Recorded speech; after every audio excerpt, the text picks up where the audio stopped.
दोस्तों, उत्तर प्रदेश लोक सेवा आयोग के फॉर्म अब भर चुके होंगे। 1 तारीख भुगतान का आखिरी दिन था, लेकिन अब इसको बढ़ा करके 5 तारीख कर दिया गया है। फॉर्म भरने का आखिरी तारीख 5 तारीख है। तो आप लोग तैयारियां कर रहे होंगे। इसमें सबसे जो गूढ़ है या निर्णायक रहेगा, उस निर्णायक में आप सब कुछ कर लेंगे, लेकिन कुछ ऐसे हैं जैसे इसमें पत्राचार है। पत्राचार में 24 अंक है, अर्थात 24 नंबर है। इसमें शासकीय, अर्धशासकीय पत्र, कार्यालय आदेश, ज्ञापन, परिपत्र, विज्ञप्ति, टिप्पण, प्रतिवेदन और अनुस्मारक, ये मुख्य होगा और मुझे लगता है यही निर्णायक होगा, क्योंकि अगर इसके उत्तर आप सही ढंग से दे पाएंगे तो 24 में हो सकता है आपको 22 या 23 मिल जाए और इससे आपका मेरिट आगे बढ़ सकता है। आज से इस सीरीज की मैं शुरुआत कर रहा हूँ। इसमें आपको पत्राचार के विभिन्न पहलुओं के बारे में बताने जा रहा हूँ। रोज़ एक पत्राचार का नमूना, शासकीय पत्र और कैसे लिखा जाता है, इसके बारे में आपको जानकारी दूंगा। तो आज का जो विषय है या आज का जो पत्र है वह है शासनादेश। शासनादेश से शुरू करते हैं, आइए हम देखते हैं। चलिए, आज हम बात करेंगे शासनादेश की। शासनादेश अर्थात यह एक तरह का आदेश होता है, शासन का आदेश। इसे ऑर्डर भी कह सकते हैं। देखिए, केंद्र सरकार के जो पत्राचार होते हैं उसके प्रारूप में और उत्तर प्रदेश सरकार के प्रारूप में थोड़ा सा अंतर है। होता क्या है, केंद्र सरकार का जो प्रारूप होता है उसमें आपको यहाँ ये जो स्थान देख रहे हैं, यहाँ आपके विभाग का नाम रहता है और सबसे पहले फाइल संख्या रहती है, फिर उसके नीचे विभाग का नाम रहता है। लेकिन उत्तर प्रदेश के शासनादेश में देखिए, यहाँ इस चित्र में यहाँ सबसे पहले दाहिनी तरफ आपके फाइल की संख्या रहती है। जो संख्या लिखी हुई है, संख्या के बाद 119/36.2/2016, ये फाइल के नाम होते हैं। इस तरह से अलग अलग विषय पे अलग अलग फाइलें होती हैं, उनका नाम। तो जब आपको लिखने के लिए दिया जाएगा तो सबसे पहले आप ऊपर यहाँ फाइल का नाम लिखेंगे। फाइल का नाम लिखने के बाद फिर जिस विभाग से यह पत्र जारी किया जा रहा है उस विभाग का नाम। अब देखिए, यहाँ प्रेषक लिखा हुआ है। जैसे अंग्रेजी के पत्रों में आप फ्रॉम लिखते हैं, तो प्रेषक यहाँ हो गए प्रमुख सचिव, श्रम विभाग, उत्तर प्रदेश शासन, अर्थात ये लेबर डिपार्टमेंट के प्रमुख सचिव, चीफ बोला जाता है उनको, प्रमुख को। तो चीफ सचिव हैं, चीफ सेक्रेटरी, श्रम विभाग, लेबर डिपार्टमेंट, उनका यह पत्र है। तो आप अगर इसको अंग्रेजी में लिख रहे हैं तो यहाँ फ्रॉम लिखेंगे और चीफ लिखेंगे प्रमुख को, सचिव को सेक्रेटरी, श्रम विभाग को लेबर डिपार्टमेंट और उत्तर प्रदेश शासन को यूपी गवर्नमेंट लिखेंगे। उसके बाद यह पत्र जिसे भेजा जा रहा है, एक लोग को भेजा जा सकता है, 2 को भेजा जा सकता है या कईयों को भेजा जा सकता है। तो अंग्रेजी में टू लिखते हैं, यहाँ हमने सेवा में लिखा हुआ है। सेवा में लिखने के बाद अब आप किसे भेजेंगे? पहला है समस्त मंडलायुक्त, मंडल के जो आयुक्त हैं उन्हें भेजा जा रहा है, उत्तर प्रदेश के जितने मंडल आयुक्त हैं। इसके बाद दूसरी प्रति इसकी भेजी जा रही है समस्त जिलाधिकारी को। अब इसमें देखिए एक चीज़ है, जो इसमें सीनियर होता है उनका नाम पहले आता है। मंडल आयुक्त सीनियर होते हैं, उनके अंतर्गत फिर जिलाधिकारी होते हैं। तो उस आधार पर यह बनाया गया है।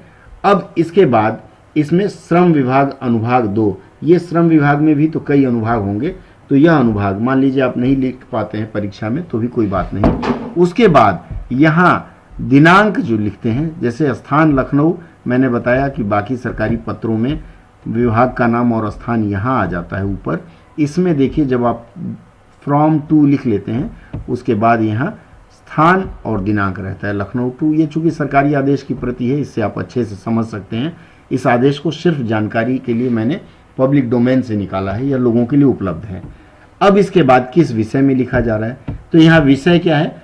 प्रदेश में स्थापित जन सेवा केंद्रों, लोकवाणी केंद्रों, जन सुविधा केंद्रों, जो भी है विषय यहाँ। अब देखिए, विषय के बारे में ध्यान रखें कि विषय हमेशा आपको छोटा लिखना पड़ेगा, पूरा सार इसी में आ जाए कि पढ़ने वाला आप समझ पाए कि इसमें क्या लिखा हुआ है। तो सेवाओं को आम जनमानस तक उपलब्ध कराए जाने के संबंध में ये पत्र है। अब उसके बाद जैसे सर या मैडम लिखा जाता है, उसी तरह इसमें महोदय या महोदया लिखा गया। अब देखिए, यहाँ महोदय या महोदया, सैल्यूटेशन जिसको कहते हैं, महोदय या महोदया लिखा गया है। महोदय / महोदया हो सकता है, वहाँ महोदया हो। अब इसमें देखिए, आपको किसी पत्र का अगर संदर्भ देना है तो उन्होंने लिखा है कृपया और टी एवं इलेक्ट्रॉनिक विभाग के पत्रांक ये वहाँ का पत्र आया होगा उसका संदर्भ इन्होंने दिया। मान लीजिए कोई पत्र का संदर्भ अगर परीक्षा में आपको न दिया जाए तो लिखने की जरूरत नहीं, आप सीधे विषय वस्तु पर आ जाइए।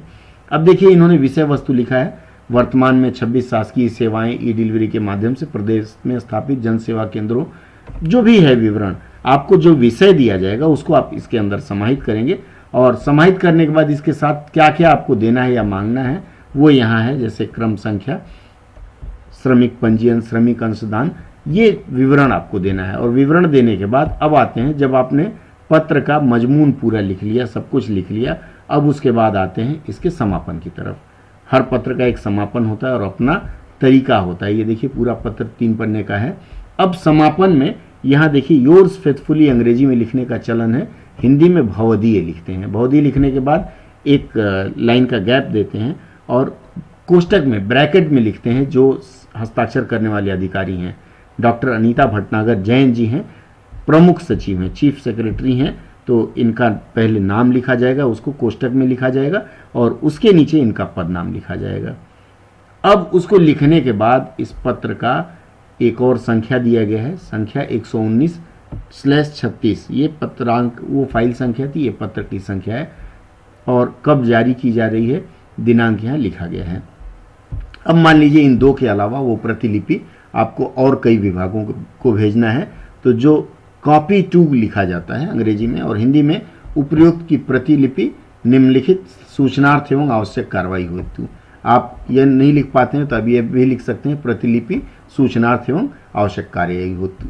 अब इसमें देखिए 9 लोगों को इन्होंने दिया है, जितने लोगों को दिया हुआ होगा उतने लोगों का आप नाम लिखेंगे और इसके बाद अंत में देखिए फिर से आज्ञा से मतलब बाय ऑर्डर। जब भी कोई पत्र समाप्त होता है और किसी को भेजते हैं तो ध्यान रहे अगर उसमें अधिकारी का हस्ताक्षर नहीं है तो वह पत्र पूरा नहीं माना जाता। अब देखिए यहाँ इन्होंने भवदीय लिखा है, भवदीय चूंकि उनको चिट्ठी लिखी गई है और सूचनार्थ इनको भेजी गई है आवश्यक कार्यवाही हेतु, तो यहाँ भी अनीता भटनागर जैन जी का हस्ताक्षर है और यहाँ इन्होंने आज्ञा से लिखा है। इसको कई बार पृष्ठांकन भी कहा जाता है, आज्ञा से बाय ऑर्डर।